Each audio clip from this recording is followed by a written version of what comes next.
ಅಧಿವೇಶನ ಮುಗಿಯಕ್ಕಿನ್ನ 3 ದಿವಸ ಅಷ್ಟೇ ಬಾಕಿ. ಉತ್ತರ ಕರ್ನಾಟಕ ಸಮಸ್ಯೆ ಕೇವಲ ಭಾಷಣಕ್ಕಷ್ಟೇ ಸೀಮಿತ ಆಗುತ್ತಾ? ವಿರೋಧ ಪಕ್ಷಗಳು ಒತ್ತಾಯ ಹೋರಾಟ ವಿರೋಧ ಪಕ್ಷಗಳು ಒತ್ತಾಯ ಹೋರಾಟ ಸಲಹೆ ಸೂಚನೆ ಇಂಥವುಗಳನ್ನೇ ಕೊಡ್ಲಿಕ್ಕೆ ಸಾಧ್ಯ. ಆದ್ರೆ ಸರ್ಕಾರಕ್ಕೆ ಉತ್ತರ ಕರ್ನಾಟಕವನ್ನ ಅಭಿವೃದ್ಧಿ ಪಡಿಸಬೇಕು ಅಂತಕ್ಕಂಥ ಹಂಬಲ ಇರಬೇಕು, ಇಚ್ಛೆ ಇರಬೇಕು. ವಿರೋಧ ಪಕ್ಷಗಳು ಕೊಡ್ತಕ್ಕಂಥ ಸಲಹೆ ಸೂಚನೆಗಳನ್ನ ಸ್ವೀಕರಿಸತಕ್ಕಂಥ ಒಂದು ದೊಡ್ಡತನ ಇರಬೇಕು. ಈ ಸರ್ಕಾರ ಅದನ್ನು ಕಳ್ಕೊಂಡಿದ್ರೆ ನಾವೇನ್ ಮಾಡಕ್ಕಾಗತ್ತೆ? ಇದು ಸಂವಿಧಾನ ವಿರೋಧಿ, ಉತ್ತರ ಕರ್ನಾಟಕ ಸಮಸ್ಯೆಗಳ ವಿರೋಧಿ, ಒಟ್ಟಾರೆ ಉತ್ತರ ಕರ್ನಾಟಕ ಬೆಳೆಯೋದು ಅವರಿಗೆ ಬೇಕಿಲ್ಲ ಅಂತಕ್ಕಂಥದ್ದು ಇದರಲ್ಲಿ ಸ್ಪಷ್ಟವಾಗುತ್ತೆ. ನೀವೇನಾದ್ರು ಒತ್ತಾಯ ಮಾಡ್ತೀರಾ? ಅದರ ಒಂದು ಮೊದಲು ಪ್ರತಿಪಕ್ಷ ನಾಯಕರು ಪತ್ರ ಬರೆದಿದ್ದಾರೆ, ಈಗಲೂ ಕೂಡ ನನ್ನ ಉದ್ದೇಶವೂ ಅದೇ ಇದೆ. 1 ವಾರ ಇದನ್ನ ಎಕ್ಸ್ಟೆಂಡ್ ಮಾಡಿ.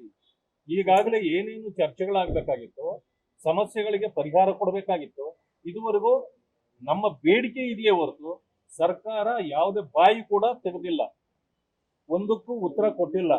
ಹಾಗಿದ್ದ ಮೇಲೆ ಉತ್ತರ ಕೊಡೋದು ಯಾವಾಗ? 2 ದಿನದಲ್ಲಿ ಕೊಡ್ಲಿಕ್ಕಾಗತ್ತಾ? ಈ 2 ದಿನದಲ್ಲಿ ಆಗೋದಿಲ್ಲ. ಆ ಕಾರಣದಿಂದ 1 ವಾರಕ್ಕೆ, ಮುಂದಿನ 1 ವಾರಕ್ಕೆ ಇದನ್ನ ವಿಸ್ತರಿಸಿ ಸಮಸ್ಯೆಗಳ ಪರಿಹಾರಕ್ಕೆ ಪ್ರಯತ್ನ ಮಾಡಬೇಕು ಅಂತ ಹೇಳಿ ನಾನು ಸರ್ಕಾರಕ್ಕೆ ಆಗ್ರಹ ಪಡ್ತೇನೆ. ಈಗ ಬಿಲ್ಗಳನ್ನು ದ್ವೇಷ ಭಾಷಣ ವಿರೋಧಿ ಬಿಲ್ಗಳನ್ನು ತರ್ತಾ ಇದ್ದಾರೆ, ಅದೇ ತರ ಬೇರೆ ಬೇರೆ ಬಿಲ್ಗಳನ್ನು ತರ್ತಾ ಇದ್ದಾರೆ. ಯಾವುದು ದ್ವೇಷ ಭಾಷಣ ವಿರೋಧಿ ಬಿಲ್ ತರ್ತಾ ಇದ್ದಾರೆ, ಅದಕ್ಕೆ ತಮ್ಮ ನೋಡಿ, ದ್ವೇಷ ಭಾಷಣ ಮಾಡ್ತಕ್ಕಂಥವರಿಗೆ ಶಿಕ್ಷೆ ಕೊಡ್ಲಿಕ್ಕೆ ಈಗಾಗಲೇ ಕಾನೂನಿನಲ್ಲಿ ಆದ್ಯತೆ ಇದೆ. ಇದ್ರೂ ಕೂಡ ಇದನ್ನ ಯಾಕೆ ತರ್ತಿದ್ದಾರೆ ಅಂದ್ರೆ, ಸಂಘ ಸಂಸ್ಥೆಗಳಿರ್ಬೋದು ಅಥವಾ ಯಾವುದೇ ವೈಯಕ್ತಿಕ ವ್ಯಕ್ತಿಯ ವಿಷಯ ಇರ್ಬೋದು ಅಥವಾ ಮುಖಂಡರುಗಳಿರ್ಬೋದು, ರಾಜಕೀಯ ಪಕ್ಷದ ಮುಖಂಡರುಗಳಿರ್ಬೋದು, ಯಾರೇ ಮಾತಾಡಿದ್ರೂ ಕೂಡ ಅವರ ಮೇಲೆ ಹತೋಟಿ ಸಾಧಿಸಬೇಕು. ಯಾಕಂತಂದ್ರೆ ವೀಕ್ ಪರ್ಸನ್ ಆಲ್ವೇಸ್ ಈ ರೀತಿಯ ಭಯಪಟ್ಟು ಇಂಥವುಗಳನ್ನು ಮಾಡ್ತಾರೆ. ಈ Congress government is a weak government. ಅವರಿಗೆ ವಿರೋಧ ಪಕ್ಷಗಳನ್ನು ಎದುರಿಸುವ ತಾಕತ್ತಿಲ್ಲ. ಎದುರಿಸುವ ತಾಕತ್ತಿದ್ರೆ ಇದೆಲ್ಲ ಬೇಕಾಗಿರಲಿಲ್ಲ. ಅದಾದ ನಂತರ ಇದು ತರಲಿ, ನಮಗೇನು ಚಿಂತೆ ಇಲ್ಲ. ಅದು ಯಾವ ರೀತಿಯಲ್ಲಿ ತರಬೇಕು. ಈಗಾಗಲೇ ಕಾನೂನುಗಳು ಇದ್ರೂ ಕೂಡ ಇನ್ನೂ ಹೆಚ್ಚಿನ ಕಾನೂನನ್ನು ಯಾಕೆ ತರ್ತಾ ಇದ್ದೀರಿ? ಇದನ್ನ ನೀವು ಪೊಲೀಸ್ ರಾಜ್ಯ ಮಾಡ್ಲಿಕ್ಕೆ ಹೊರಟಿದ್ದೀರಾ. ಪೊಲೀಸ್ನವ್ರಿಗೆ ಅಧಿಕಾರ ಕೊಟ್ಟು ಏನಂತಂದ್ರೆ ಅದರಲ್ಲಿ ಯಾವುದೇ ಇಂಥ ವಿಷಯ ಅನ್ನೋದೇ ಇಲ್ಲ. ದ್ವೇಷ ಭಾಷಣದ ಇದರಲ್ಲಿ ನಾನು ನೋಡಿದ್ದೇನೆ. ಅಂದ್ರೆ ಏನು ಮಾಡಿದ್ರು, ಯಾರೇ ಒಂದು ಕಂಪ್ಲೇಂಟ್ ಕೊಟ್ರು, it is a non bailable. ಹೌದು ಹೌದು. ಅದಕ್ಕೆ ನಮ್ಮ ಕಾನ್ಸ್ಟಿಟ್ಯೂಷನಲ್ 19A ಆರ್ಟಿಕಲ್ ವಿರೋಧ ಆಗುತ್ತೆ. ಆ ಕಾರಣದಿಂದ ನಾವು ವಿರೋಧ ಮಾಡ್ತೇವೆ. ಆದ್ರೆ ಅದಕ್ಕಾಗಿ ಎದುರ್ಕೊಳ್ಳೋದಿಲ್ಲ. ಅವರನ್ನು ಎದುರಿಸೋ ಕೆಲಸ ನಾವು ಮಾಡಕ್ಕಾಗತ್ತೆ, ನಾವು ಮಾಡ್ತೇವೆ. ಆದ್ರೆ ಒಂದು ವಿಷಯ ತಿಳ್ಕೊಳ್ಬೇಕು, ಕಾನೂನು ಮೊದಲೇ ಇರೋದ್ರಿಂದ ಅದ್ರ ಅಡಿಯಲ್ಲೇ ಯಾರ್ಯಾರನ್ನ ಕಂಟ್ರೋಲ್ ಮಾಡಬಹುದು.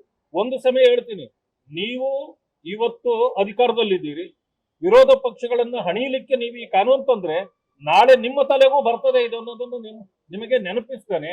ಈಗಲೂ ಕೂಡ ಏನಾದ್ರೂ ಇದು ಜಾರಿಗೆ ಬಂದಿದ್ದೇ ಆದ್ರೆ ಅರ್ಧ ಮಂತ್ರಿಗಳಿದ್ದಾರಲ್ಲ ಈ ಕ್ಯಾಬಿನೆಟ್ ಅಲ್ಲಿ, ಇವರೆಲ್ಲರೂ ಜೈಲಲ್ಲೇ ಇರಬೇಕಾಗ್ತದೆ. ಯಾಕಂದ್ರೆ ದ್ವೇಷ ಭಾಷಣ ಮಾಡ್ತಕ್ಕಂಥವರೇ ಇವರು.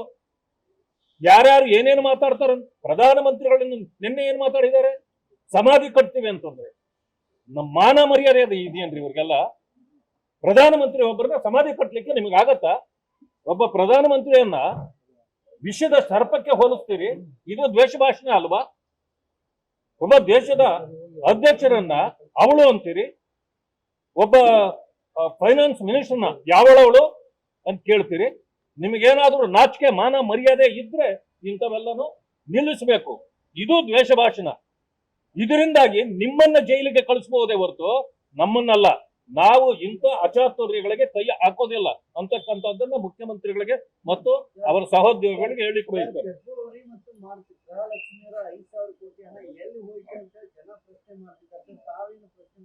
ನೋಡಿ, ಬರೀ ಅದು 5,000 ಕೋಟಿ ಅಲ್ಲ, ಸುಮಾರು ಕೆಲವರಿಗೆ 2 ಕಂತು ಬಂದಿದ್ದು ಬಿಟ್ರೆ ಇದುವರೆಗೂ ಅನೇಕರಿಗೆ ಬಂದಿಲ್ಲ.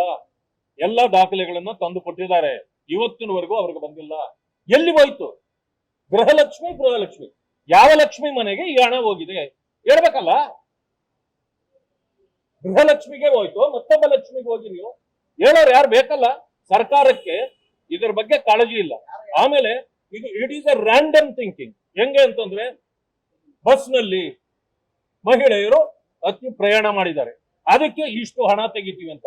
ಪರಿಶಿಷ್ಟ ಜಾತಿ ವರ್ಗಗಳು ಎಷ್ಟು ಜನ ಹೆಣ್ಣು ಮಕ್ಕಳು ಇದರಲ್ಲಿ ಬಸ್ನಲ್ಲಿ ಓಡಾಡಿದ್ದಾರೆ ಲೆಕ್ಕ ಕೊಡಿ ನೋಡೋಣ.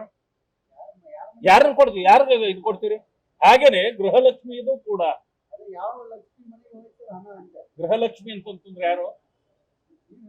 ಅದೇ ಗೃಹಲಕ್ಷ್ಮಿ ಅಂತಂದ್ರೆ ಯಾರು? ಹೆಣ್ಣು ಮಕ್ಕಳಲ್ವೇ? ಅವ್ರಿಗೆ ಹೆಸರಿಟ್ಟಿದಾರಲ್ಲ, ಅದು ಗೃಹಲಕ್ಷ್ಮಿ. ಗೃಹಲಕ್ಷ್ಮಿ ಅನ್ನೋ ಇನ್ನೊಂದು ಲಕ್ಷ್ಮಿ. ಯಾವ ಲಕ್ಷ್ಮಿಗೆ ಹೋಗದೆ ಕರೆಕ್ಟ್ ಆಗಿ ಹೇಳಿ ಅಂತ ಹೇಳಿದ್ವಿ. ಈಗ ಅಪಾರ್ಟ್ಮೆಂಟ್ ನಿವಾಸಿಗಳ ಜೊತೆ ಡಿ.ಕೆ. ಶಿವಕುಮಾರ್ ಸಂವಾದದ ಸಂದರ್ಭದಲ್ಲಿ ಮಾತಾಡಿರೋ ಆಡಿಯೋ ವೈರಲ್ ಆಗ್ತಾ ಇದೆ. ಬಹುಶಃ ಅವ್ರಿಗೆಲ್ಲ ಹೇಳಿರೋದು, ಯಾರು ಅವರಿಗೆ ಮುಖ್ಯಮಂತ್ರಿ ಸ್ಥಾನವನ್ನು ಬಿಟ್ಕೊಡ್ತಾ ಇಲ್ವೋ ಅವ್ರಿಗೆ ಥ್ರೆಟ್ ಮಾಡಿದ್ದಾರೆ ಅಂತ ಬಹಳಷ್ಟು ಸೋಷಿಯಲ್ ಮೀಡಿಯಾದಲ್ಲಿ ನೋಡಿದ್ದೀನಿ ನಾನು. ಆದ್ರೆ ಒಂದನ್ನ ಹೇಳ್ತೇನೆ, ನಾನು ಅನೇಕ ವರ್ಷಗಳು ನಾನು ಎಲ್ಲಿದ್ದೆ ಅಂತ ನಿಮಗೂ ಗೊತ್ತು. ಡಿ.ಕೆ. ಶಿವಕುಮಾರ್ ನಾವು ಜೊತೆಯಲ್ಲೇ ಕೆಲಸ ಮಾಡಿದ್ವಿ. ಮೊದಲು ಅವರು ಮುಖ್ಯಮಂತ್ರಿ ಆಗಬೇಕು ಅನ್ನೋದಾದ್ರೆ ಅವರ ಬಾಡಿ ಲ್ಯಾಂಗ್ವೇಜ್ ಸ್ವಲ್ಪ ಸರಿ ಮಾಡ್ಕೊಂಡ್ರೆ ಜನರಿಗೆ ಬಹಳ ಹಿಡಿಸ್ತದೆ. ಅದು ಒಂದು. ಎರಡನೇದು, ಈ ರೀತಿಯ ಥ್ರೆಟನ್ ಭಾಷಣ ಇದೆಯಲ್ಲ, ಇದು ಥ್ರೆಟ್ ಮಾಡೋದು ಕೂಡ ದ್ವೇಷ ಭಾಷಣದಲ್ಲೇ ಬರುತ್ತೆ. ಅದನ್ನು ಕೂಡ ಅವರು ಮಾಡದೇ ಇದ್ರೆ, ಒಂದು ಹೆಜ್ಜೆ ಹಿಂದೆ ಇದ್ದೀರಿ, ಇನ್ನೊಂದು ಹೆಜ್ಜೆ ಮುಂದೆ ಇಟ್ಟರೆ ಮುಖ್ಯಮಂತ್ರಿ ಆಗ್ಬೋದು. ಇಲ್ಲ ಅಂತಂದ್ರೆ ಆ ಹೆಜ್ಜೆ ಇನ್ನೂ ಹಿಂದಕ್ಕೆ ಹೋಗುವಂತ ಪರಿಸ್ಥಿತಿ ಬರಬಾರದು. ನಾನು ಆ ಸಲಹೆ ಕೊಡ್ತೇನೆ.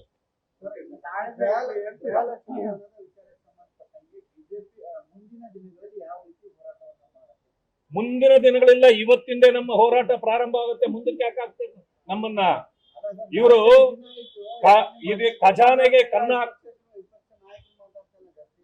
ನೋಡಿ, ನಾನು ವಿಪಕ್ಷ ನಾಯಕ ಅಲ್ವಾ? ನಾನು ಮಾತಾಡ್ತಾ ಇಲ್ವಾ? ಮಾತಾಡಿದ್ದಕ್ಕೆ ಏನಾದ್ರು ಈ ಸರ್ಕಾರ ಬೆಲೆ ಕೊಡ್ತದ? ಮೊದಲು ನೀವ್ ಹೇಳ್ರಿ, ವಿಪಕ್ಷ ನಾಯಕರು ಮಾತಾಡಿದ್ದಕ್ಕೆ ಬೆಲೆ ಕೊಡ್ರಿ ಅಂತ ಹೇಳ್ರಿ ನೀವು ಅವ್ರಿಗೆ. ಇಲ್ಲ ಅಂತಂದ್ರೆ ನಿಮಗ್ ಮಾನ ಮರ್ಯಾದೆ ಇಲ್ಲ ಅಂತಂದ್ರು ಹೌದು ನಮಗಿಲ್ಲ ಅನ್ಕೊಂಡ ಹೋದ್ರೆ ನಾವೇನ್ ಮಾಡ್ಬೇಕು ಅವ್ರಿಗೆ ಅಲ್ವಾ? ಅದಕ್ಕೇನೆ ನಾನು ಹೇಳಿದ್ದು, ಯಾವ ಲಕ್ಷ್ಮಿ ಮನೆಗೆ ಹೋಗಿದೆ ದುಡ್ಡು ಕೊಡ್ರಿ ವಾಪಸ್ಸು ಅಂತ. ಧನ್ಯವಾದ. ನ್ಯೂಸ್ ಫಸ್ಟ್, ನಿರ್ಭೀತಿಯಿಂದ ನಿಮ್ಮ ಪರವಾಗಿ.